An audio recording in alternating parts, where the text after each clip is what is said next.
Now, the 24th of May 1962 was a day to remember for the people of Wolverhampton. Her Majesty was there on a grand tour on Commonwealth Day, which involved planting a tree at Wolverhampton Grammar School to mark its 450th anniversary.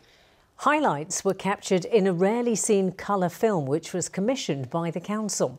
Some of the boys who were just so superb. Wow. That's a gift, isn't it? Certainly is. Now, the 24th of May 1962 was a day to remember for the people of Wolverhampton. Her Majesty was there on a grand tour on Commonwealth Day, which involved planting a tree at Wolverhampton Grammar School to mark its 450th anniversary.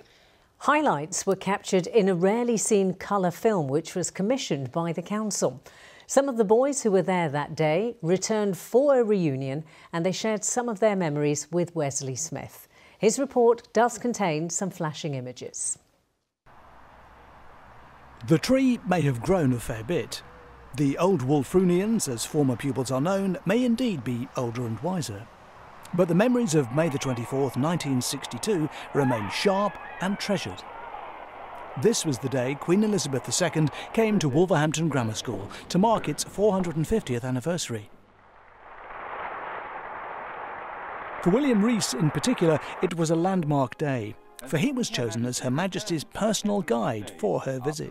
I advanced with Mander's History of the Grammar School and started saying my piece here and presented it to her, got a nice smile, and then reversed back to my previous position. I backed away from here, but you have to be careful backing away from here, otherwise you end up indiscreetly on the floor down there. William joined other old boys for a reunion lunch and a chance to look into the school archives, where so many moments were caught on camera. This book here, the history of the Wolverhampton Grammar School, which is what I had to present the Queen with. That in turn triggered many thoughts about that momentous day. She was lovely and very small, and she seemed to look at everybody and establish eye contact, and that's what I remember more than anything. She got vivid eyes, and she seemed to be looking at me, of all people, and I'm sure others thought the same. We had to go back to our form rooms because not everyone was allowed to congregate down here on the lawn. So I was very fortunate that the form room I was in was actually up there, and the right-hand window was by my desk, so I got pole position, and it really was something really almost out of this world, because for us at school at that age. However cynical, as a cynical 15-year-old you were, you couldn't help but gulp, think this in fact is the Queen, which is a strange sensation. It must have been tremendously rare for the Queen to actually visit a school, and particularly a school in a place like Wolverhampton. So it meant something to us. Earlier the Queen had been to Molyneux, home of Wolverhampton Wanderers. It seems like almost everyone from the city and surrounding area had come along to try to catch a glimpse of Her Majesty. She'd been to Molyneux and commented about her high heels damaging the pitch.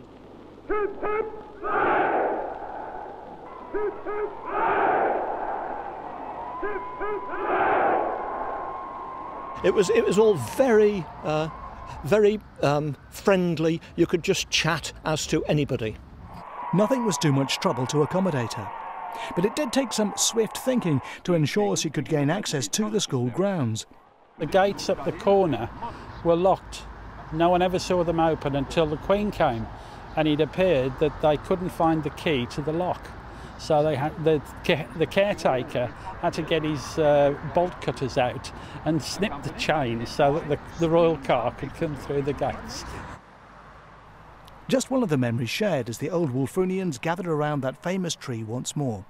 Their pride at hosting the Queen, indeed their pride at having attended this school, clearly evident. Oh, hugely proud to have attended this school.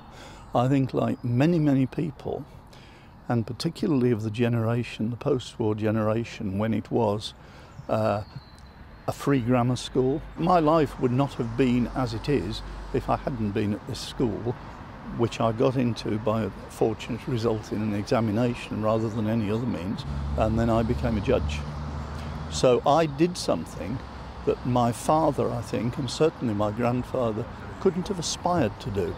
Time also to reflect on the Queen's years of dedicated service. Well, she is the most recognisable person in the world, and rightly so.